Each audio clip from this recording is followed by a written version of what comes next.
Hello everybody, it's Tree coming at you with a brand new video today, and today I will be telling you 5 tips for beginners. Just things that I think you guys should know when I was first starting out that would have helped me maybe if I would have known to.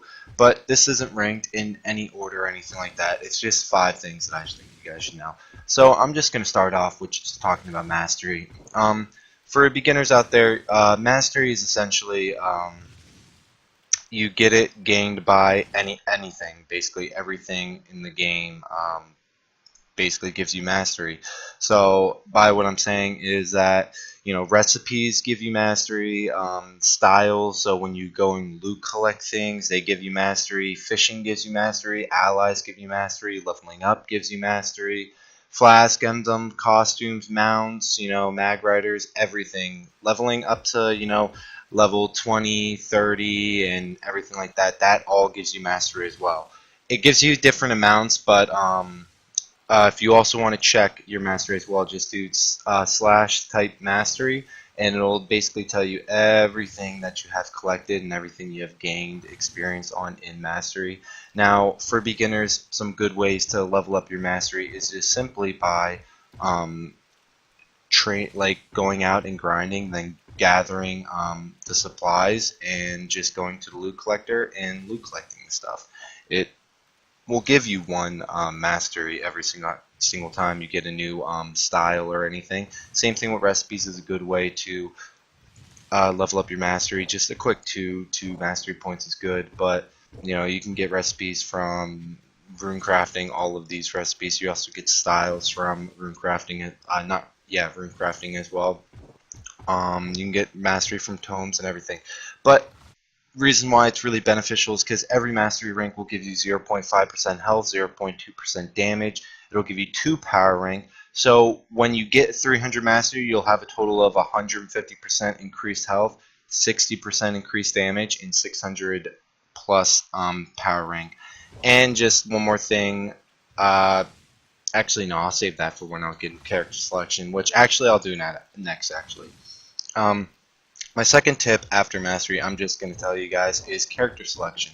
Now, it's very, that's very, like, bland and broad and everything, but what I mean by character selection is when you're picking the character as a new player, don't go into this game super hardcore. This isn't a super hardcore game, so just pick a character that you find fun, because honestly this game is a really big grinding based game, and if you're not having fun and you don't pick a character you enjoy, you're gonna end up, you know, burning yourself out and you're gonna end up quitting.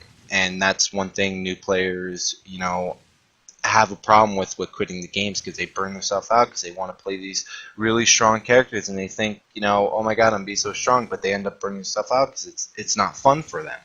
So you know, that's just that. But a good way to also, you know, see what character you like. Now, the basic class coins that you get when you first start out, they're only going to give you the basic characters, the starter characters, which the starter characters are, if I go into Chaos Crafter, are all of these. So they're only going to give you the starter classes, and these classes are actually pretty good. So don't be afraid like, oh my god, Advanced is so much better, or starter classes. It's not like that. But basically, it's just ranked differently. But these are the classes that, you know, you won't get with the starter coins or anything. But just play a character that you find fun, and eventually don't also, for you new players out there, you don't need to go out and spend credits for classes. Just when you get later on, you can go to the Chaos Crafter and you can craft the classes. So don't spend it with credits. Just something that you guys should know. Also, about what I was saying with the mastery is you can trial every character, and when you level up you get 15 mastery points. So a good way to increase your mastery as well is if you go to and trial every single character, you can get 15 points, so you can level it up to a max of 4. And also it's good for picking your first character because you can trial them and see if you like them or not. Now if you trial them, you can go all the way up to level 4. It'll lock you at level 4. You can get the first 2 skills. It won't give you your ultimate. It used to be like that, but it doesn't. It still locks your ultimate, but you can get it to level 4, and it'll just give you a little gist of the character, and you'll see how you like it and everything. But in total, it'll give you 60 mastery points for doing every trial and every character, and that adds up. Now, the next thing that I want to talk about after those two is this lag.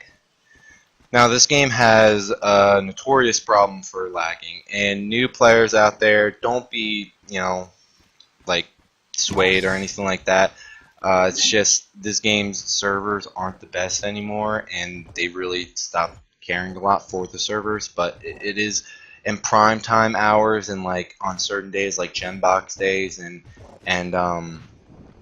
let's see, like the bonus XP days. Those days are really laggy just because everyone wants to go on and everybody is playing in those times, and it's just something to know that this game is really laggy and it might frustrate you and everything, but it's just for you new players, just know that when you start playing and you're getting into the game, it's going to happen at some point. So just a fair warning for you guys. And also, just if you guys don't know, keep up to date with Trove's patches and everything, because there's a new head dev on the team, and he's really saying he's going to crack down on the lag and crack down on the servers and try to get it up to, quote, his standards, that it's not meeting his standards right now.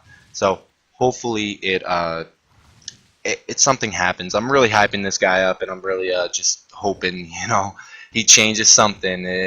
Fingers crossed. But that says that it's not so much a tip; it's more or less like a warning, but still can be considered a tip. Now, the next thing I'm going to talk about is crafting and forging. Now, not everybody, crafting and forging is self-explanatory, but just for you new players out there, so you know what does what. Chaos Forge, if we go into the Chaos Forge, essentially Chaos Forge will, if you have a gear with more than 2 lines, you can't change the first 2 lines. It'll take tentacles of Cthulhu, and you can use these tentacles in only 10 flux, and you can switch and randomize the next the 2 other lines on your piece of gear. Note that these 2 lines on your gear can't be changed, the first 2, only the last 2. But note that also the second line and the fourth line can roll the exact same stuff. The third line is rolling stuff is different. So just note that as well. Now, if we go over to the Enchanted Forge, just so you guys know, is it's the pearling system. So if you pearl your gear, if you say you only have like 3 lines on your gear or anything, and you want to increase and you want to get another line, you can pearl your gear. And what it will do, it'll give you another line, and also it'll put a pearl on your gear. You see how I have those little circles, white circles, next to each one of my lines? That is pearling your gear. You can get 2 on every single line, and what it does is it increases the stats of that specific line. So say I was at 23% attack speed, I pearled my gear, I got a pearl on that line, it'll go up to like 26% and so on. So that's what that is essentially. Then if you go over to this is basically tombs. You can buy these from the store for credits and everything in the marketplace. You can buy them for the in-game store and spend real life money to get these. What they do is they lower your required level for that piece of gear by 1. I don't really recommend it. I don't know what entire use is for it. Maybe like power leveling lower people, but I don't see the use for it. I wouldn't waste my time with it, but who knows. Next is the ores. Ores are basically when you get to radiant and stellar items, you can just change the order. If you see, let me go on to this. You see I have fire. If I change the aura of my weapon, I can change it and just upgrade it, spend Glim, and it'll just keep changing my aura. Now, don't worry, these aren't permanent or anything like that. Now, just a note for you guys, you can change the aura of Radiant, and it won't make your gear untradeable. But if you change the aura of Stellar, I believe it's a new thing, is that they implemented, it will make your gear untradeable. So just know, when changing your aura, it could make it untradeable. Now, next is just the regular forging system, which is basically just, if you go to each piece of gear, it'll, I gotta go to a different piece. Okay, right here. So if you put your gear in there, and it'll have a requirement of what you need to spend, and it'll give it a star every single time you upgrade your gear once, and it will increase the stats of your gear, and also it will it will add a star. When you get to the max stars in that gear, so for example, let me go to my stash and grab something. I believe it's out here. Alright, let me grab this. I'll grab this. So this is a max piece, radiant piece. So if I go into the forge, if you max a piece of gear and you put it in there, see the next time I have this starred, like the next time I upgrade this, since it's 5-starred in max, it'll upgrade to the next tier. So just keep that in mind when you're upgrading gear like Shadow and Radiance and stuff. You can increase it to the next tier if you upgrade it past the max of that tier. You can. So this will, if I increase it again and I upgrade it again, it will switch to Stellar and become the next tier. It will no longer be called Radiant, it'll be a Stellar hat. So just keep that in mind for you guys knowing who are starting out and don't know much about the forging stuff, just so you guys know. But that takes care of the crafting and forging. Next I want to talk about are your dailies. What I want to talk about this is when you're a new player, make sure to always do your dailies, which means just log on at least once a day or anything like that. Just log on and make sure you do your quest. As you can see in like the corner how I have right here. It's not really a daily, but I did get this, but like these quests, always do the quests right here. Also, if you have tombs, make sure you do all your tombs every week, as well as the top of every single hour. I made a Dragon Coin video, you guys can check that out, but I'm not going to get into Dragon Coins, just Dragon Coin dailies as well. You want to log on and always do those, but dailies are very important, and always make sure you do your dailies. And when you first start out and you have all these quests, do all these quests, because it will be a nice little boost going on, and it will help you a little bit learn the game, and it will give you stuff. So just make sure you're keeping up with your dailies and log on every week, and just make sure you get your daily loot rewards as well, because daily loot rewards can give you items like daily loot chests, they can give you chaos chests, they can just give you assortment of items depending on your power rank and how far you're up there. Now, one more thing with your dailies as well. Let's see. Let me go into V and leaderboards. Every week they run weekly contests, and if you go into the weekly contest, you can get rewards here. So it's not dailies, but weekly basically events. If you do these, you can get some good items. So just make sure you're keeping up with that and just check these weekly contests, because you can get some good stuff from it, such as right here, like you can get Shadow Pinatas, you can get Dark Chaos Vaults, Class Gem Key, and Power Gem Boxes.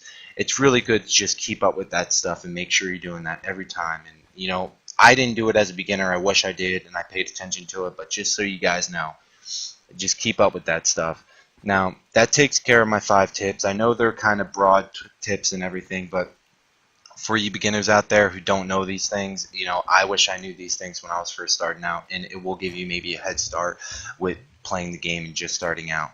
But anyway, if this did help you guys at all, and you know, you find it helpful, please hit that like button. It really does help me. And if you have any feedback for me, you have any questions or anything like that, comment down in the section below. I'll always answer anybody who comments, and I'll make sure to get a reply to you. But also, if you want to see more content by me and see more videos like this, I'll be releasing, you know, every other day. And also, one more thing, you guys can also check out my Twitch. It's iTreeI.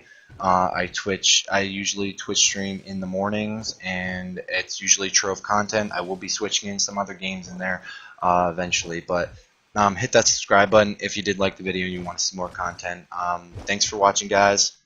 Till next time.